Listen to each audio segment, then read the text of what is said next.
The diagram shows a pyramid with a square base. It is a right pyramid, so the line segment, e.g. the height, drawn from the top vertex A, perpendicular to the base, will intersect the square base at center C. So AC is a vertical line, and it goes from the point of the pyramid, which is directly above the center of the square. Each side of the square base has a length of 2 centimeters, and the height is also 2. We need to find the size of AGF and the total surface area of the pyramid. So for the total surface area of the pyramid, well, it's going to be the area of the square, which will be easy enough, plus the area of the 4 triangles that are congruent. So we're going to need a formula potentially to work those out. We're either going to need an angle on 2 sides, so we can use one of the formulas there, or we might be able to do it using a perpendicular height. We'll just have to see how it goes. So first, for any 3D problem, you need to make sure everything lines up. So there's no immediate calculation to get AGF. So AGF is the angle that's made by starting at A, going to G, and then going to F. So it's this angle here. That is AGF. So I might call that X. And then after that, there's nothing really we can do apart from think about the symmetry of the shape and think about the nature of the triangles that we've got, the triangular faces. So we know that we have a square base, and then you've got these 4 lines going from the corners of the square base up to one common point. So those lines are all exactly the same length. So this line here, AG, is exactly the same length as AE. And that means that we have an isosceles triangle, AGF. So I could draw something like this. When you draw a line like that, a line of symmetry on an isosceles triangle, it does 2 things. It makes right angles. So I've made 2 right angles, and also it completely bisects that line. So this is going to be 1, 1, and we have a 90 degrees here and a 90 degrees here. So now, in order to find that X, I'm going to need 2 sides so I can find the angle. Right now, we only have 1 side. We have that 1. So we're also going to need another right angle triangle so I can find another side in that triangle. So if we consider, we have another right angle from AC. So if I was to go across here, it would meet at this point. I'm going to call that M.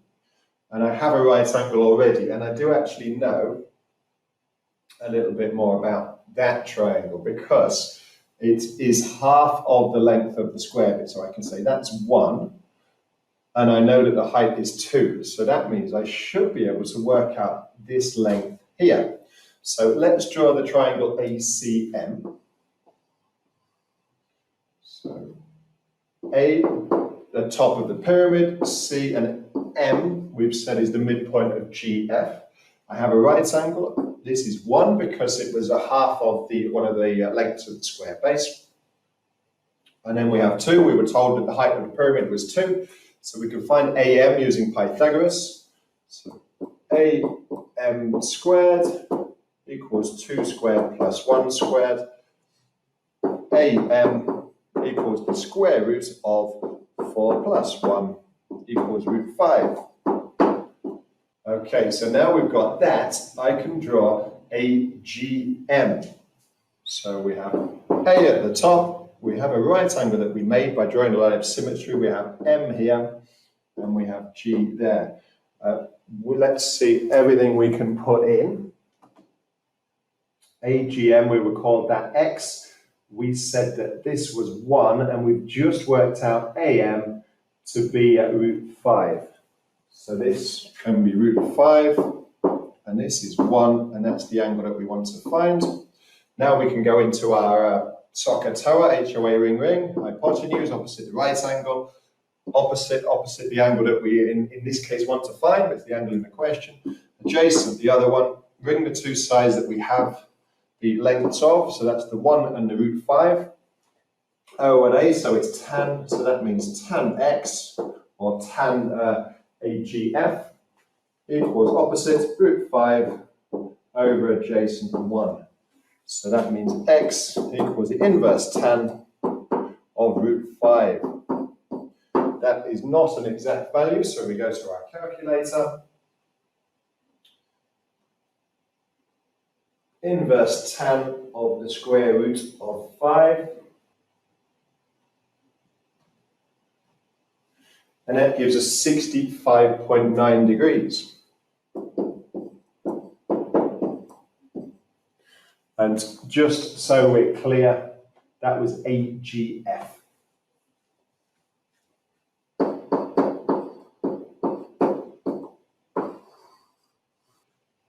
So for part B, the total surface area, well, as I was saying, you've got 4 identical triangles, 4 congruent triangles with a base length of 2 and a height. We do actually know the perpendicular height. It's root 5. We calculated it in the question.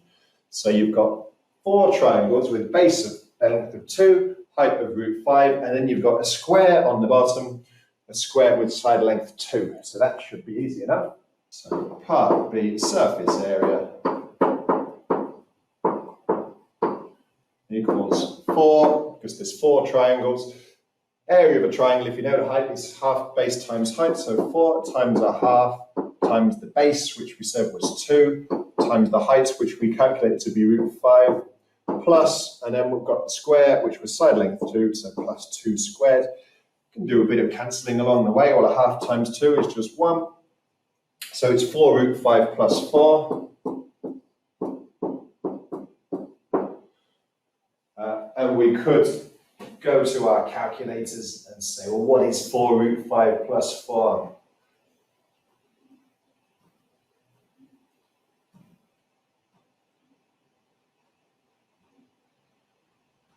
So that gives us an answer of 12.9 centimeters squared to 3 significant figures.